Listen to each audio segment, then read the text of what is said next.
This is Pivot Perspectives with Chris O'Byrne, the show that takes you around the world to share interviews with some of the most successful and relevant people on the planet. Hear their stories and get the most important business lessons they've learned on their road to success, and get exclusive access on how to implement their success into your life and business. Pivot Perspectives is brought to you by the Strategic Advisor Board and your host, Chris O'Byrne. Hubbert Smith, welcome again to the show. It's great being here. Thanks for having me. So last time we talked about, insights into data security. We talked a lot about security and data security and all of those pieces. And now we're going to shift gears quite a bit, although there's always overlap, into managing teams. So let's start with your background and your experience in managing teams. I thought you might ask that. My experience, like most other professionals, early career was bumpy and demonstrably awful. I was not very good at it when I started off, and this is just a growing up moment. I didn't know what I was doing. I was, but I did learn. That's the one thing about this business, is that you always have an opportunity for learning. And if you are open to learn and open to recognizing your own shortcomings, then you will learn and you will get better at it. Just like we were talking about playing an instrument. When you first pick up a guitar, it's going to not sound great. But as you get practiced and as you get your feet under you, and you'll get a lot better at it. Early on, I recognized that tech projects fail. And this kind of led me toward doing program management, project management, product management. They all kind of blend together for a lot of years. I did 27 formal projects, tech projects, with a scope, schedule, resource, and quality. Those mostly were successes. Like 26 out of 27 of them were successes. And I'll talk about the one failure and why. I recognize that projects, if they fail, are very costly to the business. And if you can make them succeed and make them succeed consistently, then that's of value. Some businesses readily recognize that. Some businesses just embrace program management as a norm. Other businesses don't. So that's career advice that I'll offer, is if you're going to be a program manager or something that is sort of like a program manager, work in a business that appreciates that, because not all of them do. There's plenty of them that just don't appreciate it. There's plenty of them that do. It's a good career. It's one of the other things that always drew me to it was the act of creation, just building stuff. And every engineer that I know of is wired that way. They just want to build stuff. And I think the essence of a really good program manager is somebody that can appropriately frame up a problem with the right success criteria, and dole out the problems to the people the parts of the team that can solve them, and set those people up for success. That's really essential. Is you want to play people to their strength, and there's a way to do that by asking and not guessing, and I'll walk you through that in a minute. You want to keep track of things in case things go wrong, which happens all the time. So having a little bit of instrumentation where things go wrong, and I'll tell you how I approach that. It's a way of doing it. It's not the only way. And finding out about things that are going wrong and time to do something about them. And the important point here, though, is, well, when things do go wrong, if you've set up and established a working environment based on trust and positive collaboration, it's just about asking for help and delivering help. Nobody gets thrown under the bus. Nobody gets blamed. There's a real big early career learning moment that I had, and let me just share you the story. I was working at NCR. This was like back when computers were made out of wood. It was a while back. We had inherited some gear from another site, and it was a test lab that I was running. It wasn't program management officially, but yeah, I was leading this group. We fought this thing, this test setup, this test lab that we had inherited. Nobody knew how to make it work. We were just beating our head on the wall. Finally, the wall broke. Our heads didn't break, and we got the test suite to run. We had a Friday morning meeting with the whole tech team. There was maybe 20, 25 people in the room. And our manager, Lisa, would go around the table, and not to everybody, but just to the team, to group leads. And she came to me and said, Hubbert, well, what would you like to share with the group? And fortunately, my brain mouth filter was working that day. And I said, we have some good news to report, and I would like for Dennis to speak to it. Dennis was the dude that broke the wall. He was the one that got it to put together. Now, had I just run my mouth, it would have come off like, oh, I'm taking credit for Dennis's work, which I was not. And that's a primary principle of healthy teams. As a team leader, you don't take credit for anybody's work. Also, as a team leader, you assume responsibility for failure. So nobody gets put under the bus. Now, it's a lot easier to say it than it is to do it. But it just is the way that it is. When you're trying to run a healthy team, blame is counterproductive. Finding people doing stuff wrong is counterproductive. Assuming responsibility when things go wrong is productive, because people think, oh, this guy's got my back, and I'm not going to get thrown under the bus. I work hard. I'm not perfect. Nobody's perfect. I'm not either. But anyway, so back to NCR. I was able to set up a situation. Well, I fell into a situation where I could give Dennis the credit for his work. And that had some echoes. People sort of changed their view of me. And I was early career. I was, again, not very good at my job, but I was getting better. So that was an important one. And then the bookend is like, well, when things go wrong, as a program manager, you got to take responsibility for that. But if you're a good program manager, you can figure out a way to get ahead of it.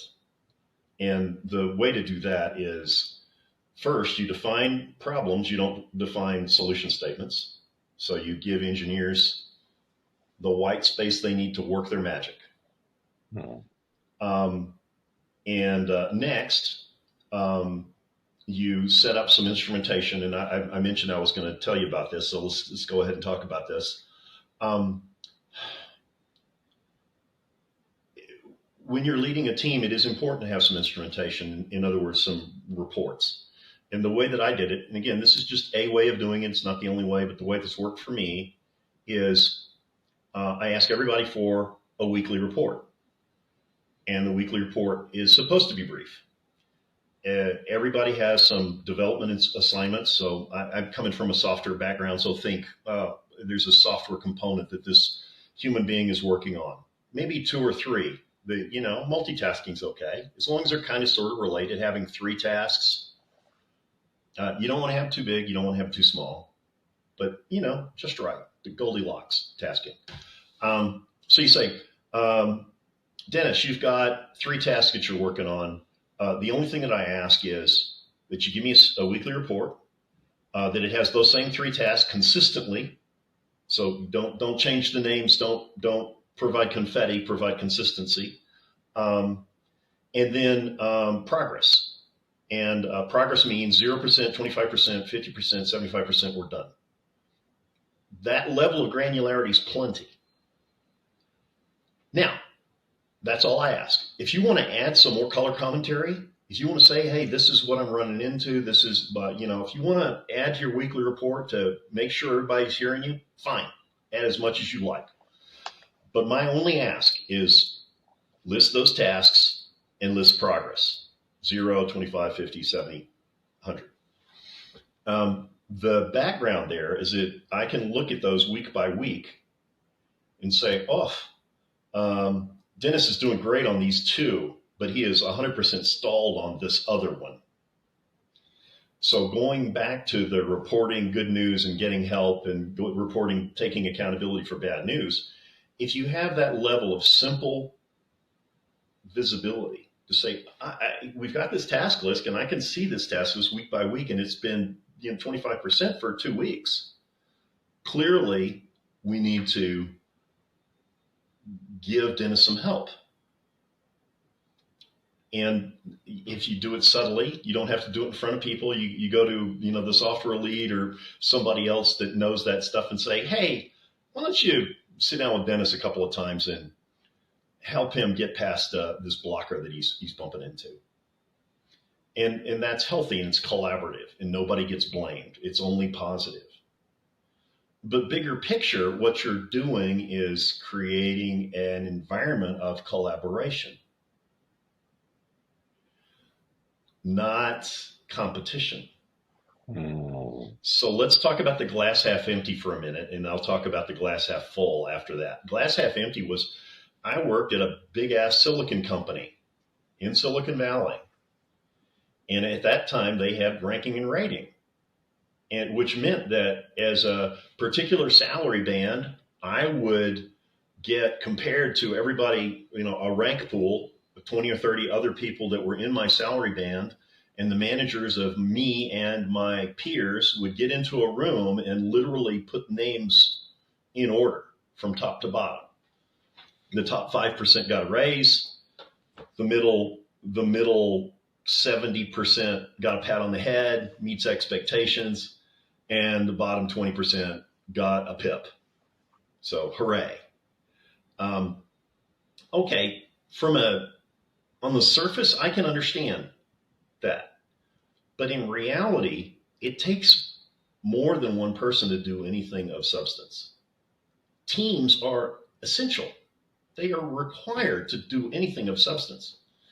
And so what you've done with this ranking and rating approach is you've pitted people in the same salary band against each other.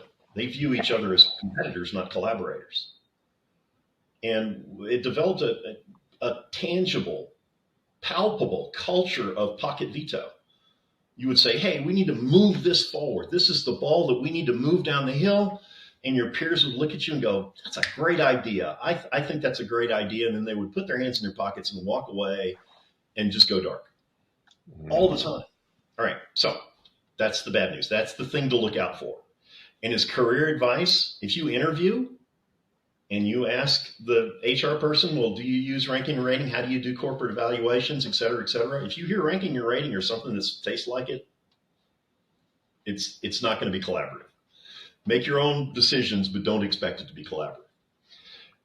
So glass half full, let's talk about what happens when you can be the opposite of that, when you can be collaborative.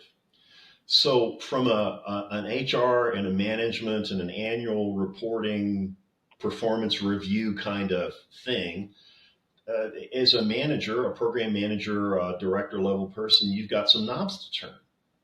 You can turn the knob so to say, well, everybody's annual review is an individual annual review.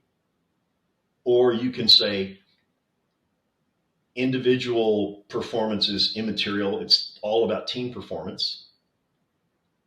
So we can do team metrics. Were they successful or not? Was the quality good or not? Was the feedback from customers and sales good or not? Now, the reality is that it's not a great idea to turn the knob all the way to one way or another. It needs to be kind of sort of in the middle. I tend to lean it more like 3/4 team performance and 1/4 individual performance. That's just my kind of gut feel. The team performance is easy to measure. It really is. You've got, with a project, you've got scope, schedule, resources. And that's how you evaluate them. Did you meet the scope? Did you meet the schedule? Did you do that on resources? Did you get the quality right? The subtlety is that there are organizations that are still functionally managed. So there will be like a hardware engineering silo, a firmware silo, a database silo, a C programming backbone silo, a UX front end silo. They're all managed by vertical managers. Well, that's not particularly productive. The better way to do it is more like, in their examples, the best one that I can hold up is Microsoft. Microsoft really shies away from that functional leadership. They have more program managers, group program managers that are assigned to projects, and their functional management is they've turned the knob way down on that. You simply manage a project. So they're great examples of how to do that, and the results of Microsoft's over the last 5 or so years, and they've been using that model, is really over the top. All right, so let's take a breath. We've talked about ranking and rating and individual contributions. The moving the needle toward project based evaluation. Everybody kind of gets the same grade. The other thing that it promotes is mentoring. Who doesn't like mentoring? And it's my firmly held opinion that mentoring is an overlooked secret weapon, especially in tech. That if there is a culture of mentoring where mentoring is appreciated and recognized and safe, that's going to lead to some good, healthy outcomes. Healthy outcomes as in individual people are going to get up in the morning and say, doggone it, this is a decent situation. I feel like I can do this. I want to do this. Rather than, oh crap, I have to walk around the building 3 times to psych myself up to go to work. Yes. That's a quote, by the way. I have a very good long-term friend that he doesn't work there anymore, and I'm not going to mention any names, but he hated where he worked.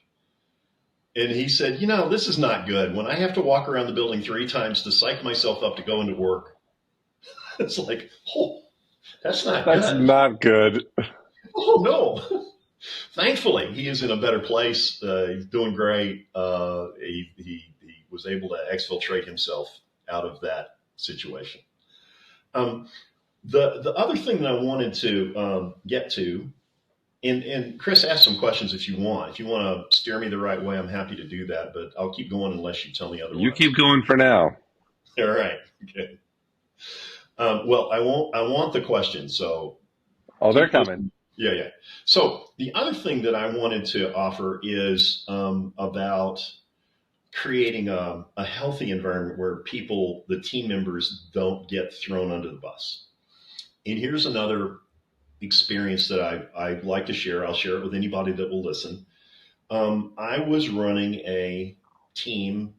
It was a fairly small team. It was maybe 8 people. We were doing some really low-level software below the file system. I mean, it was really down in the dirt. We had a very bright lead developer and a very bright test and QA person, but they were talking past each other. And they were like physically butting, well, not physically, over email, they were butting heads. And to the point where more than once we said, dude, take a breath. Why don't you take the afternoon off? I mean, that level of dial it down, buddy. So I run the team meeting, a weekly meeting. I'm walking into the meeting and I went, oh God, what am I supposed to do with this? So again, brain mouth filter working today. Thank God. Could have gone really badly the other way. I walked in, I sat down and I said, gentlemen, and it was all dudes. So, gentlemen, we had not a great week. We bumped heads this week. This is not our best week. So let's just put that on the table. Now, as I think about, and this is close to verbatim, as I think about it, I look at what I could have done to make the situation better. and I assume accountability, and I assume the root cause of this crappy week that we've all had. So now might be a good time to review our process. Our process says that when we have a build, the real bright developer had to number his builds. Who knew? The tester had to produce test and record what build he was testing, because it's a moving damn target, which was, by the way, the root cause of all that headbutting. It's like, just use versioning. It's not that hard, guys. I could have said that, but that would have put people off. If I simply said, this is my issue. I should have done a better job communicating our process. And I should have. It's not contrived, it's real. But the remedy is really simple. The remedy is do some versioning, guys, and just get in good habits. Just use some good hygiene. So I reviewed the versioning practice, and all of that confetti just went to zero like the next day. Interesting. Nobody got thrown under the bus. So that was not a bad moment. The other thing that I've gotten in the habit of doing is simply to recognize that and this is drawn from this book that I wrote around COVID about remote teams and innovation. So let's talk about that for a minute. We have three very kind of primitive 100,000-year-old neuro behavior built into our spine. Those behaviors are the need to survive. So this is the whole fight or flight, that thing. We have the need to belong. So 100,000 years ago, if I'm in a tribe, I got much better chances of surviving, not starving, and reproducing. So guess what? That gene is handed down for thousands of generations. And the last is, and this is one of the things that makes us uniquely human, is the need to learn and grow and accomplish things.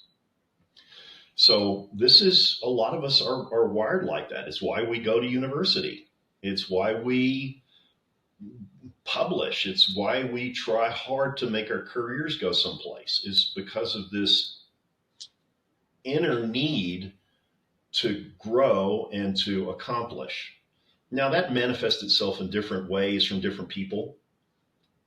Some people, let's talk about a spectrum of things. Some people on the religious end of the world will say, my need is fulfilled if I can look after my flock, if I can help the people that I share my religion with be better, feel better, grieve better, all of those things.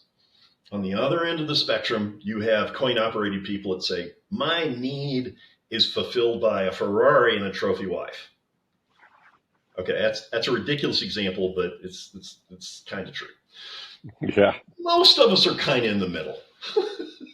Most of us are okay with saying, my needs are, I want to develop as a professional. I don't want to have the same job that I, 20 years from now that I had 20 years ago. I want to grow. Getting paid more is nice. Providing for my family is nice. Those are things that move the needle. Kind of Maslow's, is that right? Maslow's pyramid. Yep. Survival, fresh water, food, safety, stable income, growth. So anyway, I'm going a little bit long here. The point is that these three things, need to survive, need to belong, and need to grow, have their place in today's modern teams. So if you think about, you've got a tech team, and the tech team has to innovate. And okay, digital economy, digital transformation, all that happy stuff. There is, if you are sensitive to the need to survive, you're going to avoid creating panic, creating a negative thing. Throwing somebody under the bus is an easy example. You're wrong is like the worst words that you can say to an engineer is, you're wrong. So don't say that. Say something else. And one of the good, healthy practices is if you frame a problem rather than dictate the solution. You say, frame the problem, say, well, I get what you're saying, but how does that align with the problem that we're trying to solve? Are there other ways to solve this particular problem that we framed up? In engineering or in program management terms, that's our plan of record. Good plan of record is actually not dictated solutions. It is a problem statement with some specified outcomes. Outcomes meaning success criteria. If your software does A and B and C, you're successful. How you get there, up to you. Rather than saying, I'm gonna get in and get in these loops and try and implement for you. That's not healthy. So avoid at all costs direct criticism. If you actually have to do a direct criticism, the right way to do it is just offline. Say, hey, let's go to lunch. Let's walk around the building. Let's do it outside, one-on-one, away from the office as much as you can. Here's what I'm saying. Here's what I can do to help. So that's the way to handle this survival mode thing. Is first, just avoid it. Next is don't do it in front of other people. The need to belong is the interesting one for me. And this is really profoundly deeply wired in us. And we can appeal to that. And it's not manipulation, it's appeal in a team setting, which means, this is my tribe. I like them, they like me, I can work together. There's mentoring involved, there's some growth involved. I'm set up for success, I'm not set up for failure. That's the surface of it. But the other thing is to recognize in this whole need to belong is that we are also wired into a hierarchy. The leaders of the pack, the middle of the pack, the bottom of the pack. Well, in technology, that's not cool because everybody's got something unique to bring to the table. And what you endeavor as a healthy program manager to do is to bring out the best, to set people up to deliver their best efforts, which means get away from this hierarchy. If you're at the bottom of the pyramid, you're waiting on somebody to tell you how to do stuff. That is not healthy. That's not good. So let's figure out a way so that we can all kind of interoperate more or less as peers. There's always going to be some seniority, but the more that we can level everything out and make us a peer relationship, the better. So one of the easy things to do as you run a team meeting is to, at the end of every team meeting, go around the table.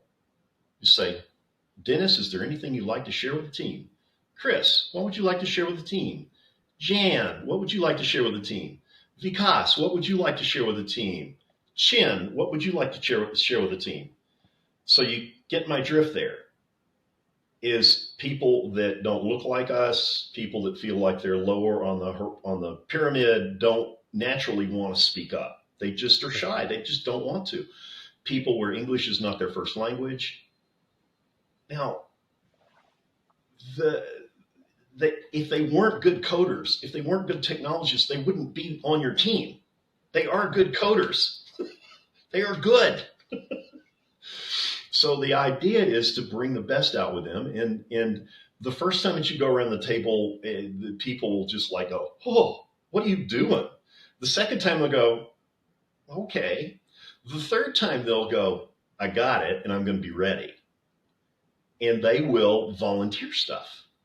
And it's the simple essence of I've got something to share. People want to hear what I have to share. This is a real, I'm going to contribute to the team. That helps that whole, team building's overused. It kind of is. It's a little bit oversubscribed, but simply pulling on the same end of the rope, solving the same problem, contributing, working together to solve the same problems, that's gratifying. And giving people a bigger role and a bigger say-so and a bigger voice in doing that is meaningful. So that's worked for me in the past. I wrote a book on tech teams and innovation.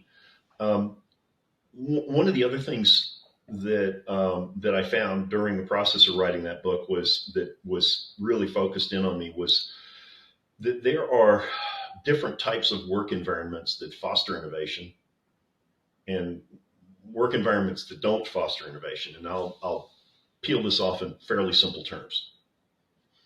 If you're running a manufacturing organization, turn the clock back 100 years. You're on Henry Ford's initial assembly line, making Model Ts. Okay, so you tighten up the bolts, you put on fenders, engine starts, all good. That environment is evolved to this whole management by quality assurance, quality defect management, on and on and on. So what that manufacturing environment led us to was don't make a mistake. Don't ever make a mistake. Well, I'm here to tell you that's contrary to innovation. Because if you're trying to innovate and you are unwilling to ever make a mistake, you're not going to innovate. You're going to replicate. So there is a manufacturing process, which is very useful in factories and so forth, which is that whole quality assurance, quality improvement, continuous measure this, measure that. Fine for that environment. Perfectly reasonable. But when you're innovating, you're saying, hey, I'm going to develop something different and something new to solve a high value tech problem. I'm not going to use the manufacturing process. I'm going to use the scientific process. Scientific process is very simple. As quickly as possible, develop some sort of a viable hypothesis. This is back of the napkin stuff. Hey, I think I can solve this problem by bleh. Try it. Experiment. So you're going to write some proof of concept code, or you're going to prototype with some sort of hardware, or you're going to do some sort of a thing with a bus analyzer, or you're going to do some tech kick the tires moment in the lab. Either it'll work or it won't. You'll learn something. The big, and that's the essence of it, is if you learn something and you're in a scientific environment, then you're happy, you're encouraged, you're enthusiastic about sharing these results with your team members. Hey, I did A, B, and C. Here's what I came up with. So I tried this. It didn't work, but here's what I learned. Now, if you're in manufacturing, it's like, no, I'm not going to tell anybody that stuff broke. Why would I do that? I'm going to, and there is a real difference when you're trying to innovate of this notion of a scientific process versus a manufacturing process. So look for that. Look for the scientific process. If you don't see it, pioneer it. It's fine for you to push back on the norms and say, I understand the norms are these manufacturer process, this quality assurance and blah, blah, blah. But we're not doing manufacturing, we're innovating. So I'm going to use this new process. Please approve it, please support it, et cetera, to your upper management. And if you make your case clear, they more or less will do it. Sometimes. But you got to try. If you don't try, you'll succeed. If you don't ask, you don't get. Okay, so you've mentioned your book a couple of times, and that's Inspiring Remote Tech Teams, Keys to Leadership and Purposeful Performance. Why should someone read that book? For the simple reason that teams are hard. Tech teams, because of the complexity and because of the weirdness, are harder. The technology landscape of tech talent is now worldwide. And the cost of a failed project is pretty ridiculous. Not only do you waste calendar time, you waste resources that could be better spent in other ways. So if you happen to be involved in technology, and honestly, who's not? In some form or fashion, every company is a tech company. And even if all of the participants in your given project are local, even if they are all within commuting distance of your office, it's still worthwhile to use some basic workplace neuroscience, avoid the stepping on the survival negative nerve, enhance the belonging nerve, and enhance the personal growth nerve. These are things that do work even with local teams. But the reality is that our tech world has already evolved to remote teams, to fully distributed. The company I founded is fully distributed. There are other actually pretty substantial tech companies that are fully distributed. They don't even have an office. And I can rattle that off, but I'm not here to list names out. And the other thing that's interesting is that I believe that the industry is headed, especially the tech industry, is headed toward specialty contractor types of employment. Now, full-time employment will never, ever fully go away, but the balance of full-time employment versus gig worker, contractors, et cetera, is shifting. And the easy example that I can offer there is 20-ish years ago, when big companies started to invest in their own data centers, lots and lots and lots of servers, lots of in-house stuff. This was before AWS, before the cloud, all that other stuff. The corner office and the chief financial officer sees the price tag of this. Servers were expensive, people were expensive, et cetera. And they went, oh crap, this is expensive. This is really expensive. So what we're going to do is that we're going to treat IT as a cost center, and therefore we're going to reduce the cost of that cost center. So IT, you can't hire anybody. You can't buy more stuff without going through a bunch of hoops. So, this whole thing is like crimped down. So the result of that was that IT departments, there are exceptions. There are plenty of exceptions, but mostly are skeleton crews. Full-time employment, they're skeleton crews. They're just enough to keep the lights on, just enough to keep the backups on, just enough to write the checks, etc. And what happens when there's a bump in the wire, let's say I need some more servers, I need to expand my network, I've merged a company, I need to deploy a new database, I need to deploy a new application, they use contractors. Okay, this has been going on for decades. So this is not new, but the shift is, in my viewpoint, very apparent. So if that shift has happened, I trust that we all agree that shift has happened, then you ask yourself, well, I can hire contractors. I can hire bump in the wire people. Are those people going to be within commuting distance of my office? Am I going to have them come into my office? Or are they going to be remote? More often than not, they're going to be remote. Yeah. So remote is upon us, like it or not. So let's figure out the right way to manage with this new situation. Now, it's not a glass half empty. It's a glass half full, because now businesses have the ability to recruit either full-time employees or rifle shot experts from a global tech pool. That is a gigantic advantage. I don't have to hire somebody that is commuting distance from San Jose. I can hire somebody anywhere. And the greater good here is that if we as business professionals and as technology professionals are able to put tech talent to work, global tech talent to work, that raises all boats. And this is a greater good thing. Those folks, sometimes they're working in, tier one economies. Sometimes they're working in challenged economies. A lot of them work in challenged economies.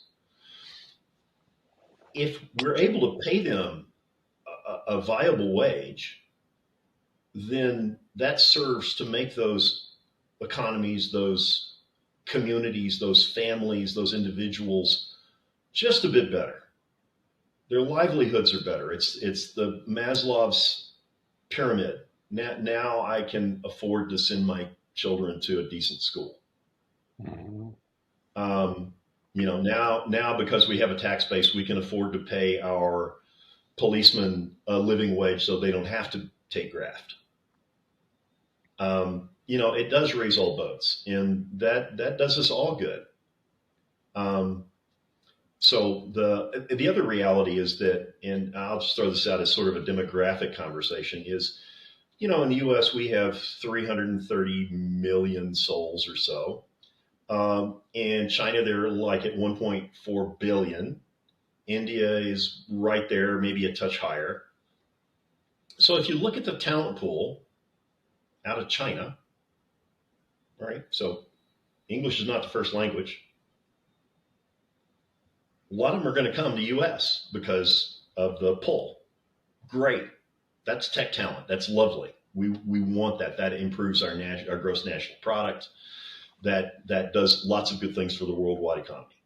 Same for India. Now the language thing's a little bit different because their education's all in English, but it's important that we all go out of our way to help them to contribute their best. That's the essence of this. If we as leaders and program managers are not helping those people that don't look like us or sound like us contribute their best, then we're doing something wrong. And it's not political anything. This is just human being to human being. This is just business stuff, right? You're trying to run a business. You're trying to run an organization. That's the right thing to do for everybody. You're setting everybody up for success by doing this actually fairly trivial outreach. It just needs to be conscious. let's just simply be conscious about it. It's not hard. That's a good point. Yeah. So what else? What other questions can I answer for you? Yeah, so earlier you had mentioned about that media content gap Oh yeah. between the overlap of technology and leadership. I'd like you to talk about that some. Thank you for bringing that up. Um, I had an experience actually related to this particular content, this inspiring remote tech teams swim lane.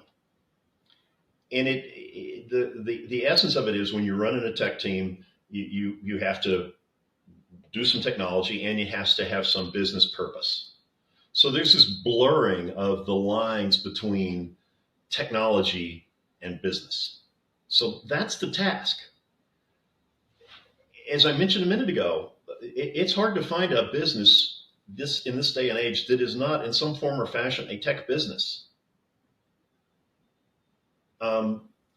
Digital transformation, digital economies. This is how our world works now.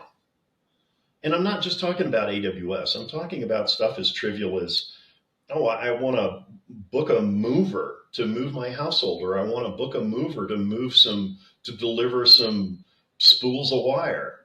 That's all distributed and all digital, by the way. So the point is that we're solving business problems with technology. And the media gap that I see is that there is very little treatment in that intersection. That in media, you'll see, oh, well, there's a programmer swim lane, so it's all technology. Programmer, teach you how to run C code, teach you how to do Python, teach you how to do TCP. Yay, that's necessary. Or there's business, P&Ls, kind of rubber meat. I shouldn't say that. I was going to be derogatory, but I'm not. kind of technology free leadership. Maybe that's the easy way to say it. In my estimation, there needs to be better media coverage of the intersection of technology and leadership. And that's a really important and a really near and dear point to me. I mean, how many tech CEOs are there? There's quite a few.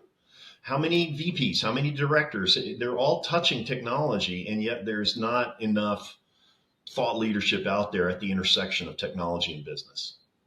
So that's my 2 cents. I'm sticking to it. Yeah, no, and it's pretty apparent. So As we wrap this up, what advice do you have for that person who finds themselves as a team lead, a Yeah, project manager, or is thinking about it? yeah. Um, be conscious of the questions you ask. And I'll give you a simple example. I took over a team a while back, and I knew that the team was having some troubles. And I just grabbed each one of them individually. There weren't a lot of them, there were like 8 of them, in the hallway and said, "Hey, tell me about yourself. Tell me about how you'd like to contribute to the team. Tell me about what's going right about the team and what needs love." Okay. So as a program manager, what I've done there is I've given the person an opportunity to speak about themselves. I've given the person an opportunity to voice their preference of the work that they want to do, the thing that gets them out of bed in the morning. You say, how would you want to contribute to the team? I've given them an opportunity to voice the things that are good about the project. Because whenever you walk into a project, the instinct is, oh, well, we're just going to throw it all away and start over from a blank sheet of paper. Well, that's not cool. There's already been work done. Let's preserve the work that's worthwhile, and let's give some attention to the stuff that needs some love. So it's making it about the problem, not about the people. Mm-hmm. So that's the advice that I'll give is just ask. Don't assume that you know all the answers. Even if you have a strong opinion and you know you're right, the way to provide that feedback is to say, this is my opinion. I feel really strongly about it. Those are all perfectly reasonable. The thing that I think that many of us miss is to follow that up with I think I'm right, but it's possible I'm not. And if I'm not right, I want to know about it. And that way you have at least made yourself open and say, I'm not going to bite your head off if you tell me I'm wrong. You've got your argument. I've got mine. We'll figure it out. But the notion that we're all imperfect, including the program managers, et cetera, is an important thing to embrace. Anybody that thinks they've got all the answers is like, ugh, really? Yeah. So don't be that guy or that gal. And recognize everybody's got something to contribute, and it's your job as a program manager to create a workspace and work on assignments so that everybody on the team contributes their best and that nobody on the team is set up for failure. And if you're setting somebody up for failure, that's a problem. You got to fix that. But the great thing about program management is you can kind of change the rules and fix it just because you're holding the pen. You can say, well, I'm going to change the scope of work here. We had a redirect. We had a new finding. So now the scope of work is, bleh. Pick the change. But stability matters. So you say, our plan of record was A. We changed it. Now our plan of record is B. We got executives to know that the plan of record is B. And again, plan of record is a set of problem statements with some success criteria. It should be fitting on one page. It should not be done in the dirt pseudocode. Oh, yeah. So that's a thing that execs can easily digest and approve, or provide the necessary feedback so that you can adjust it so that they will then improve. So those are the basic blocking and tackling that makes a good program manager. And it's an interesting path. The whole cross-functional thing of the blurring of business and technology, I find infinitely fascinating. Can I close off with one example? Absolutely. Awesome. So back at NCR, with those computers made out of wood, the keystone customer of Teradata, which is a very early NCR data warehouse. Teradata was like the sub-component of NCR. Their main customer was Walmart.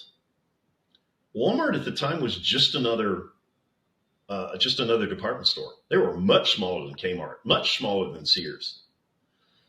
What Walmart did was a straight up logistics treatment of limited inventory to fluctuating demand. Limited inventory was reflected in their inventory database. They had truckloads of t-shirts and pallets of tires coming into their regional distribution centers. The reflection of demand was sales receipts. They had a 90-day rolling cash register receipt, a database of cash register receipts. So what the NCR Teradata thing did for Walmart was they merged those up. They simply said, here's supply and here's demand. And they merged those into a single database, a single data warehouse to be more accurate. And then they could, at large scale, to the 200,000 SKU level, ship the right bottles of shampoo to the right places and the right tires and the right crates of motor oil and the right tricycles, et cetera, to the places where they were in the most demand. What happened then was their inventory turns were faster than Kmart and Sears. The customers would come in and they would see goods and services that they wanted. Again, accelerating the inventory turns. So this is one of these just classic technology meets business kind of a moment.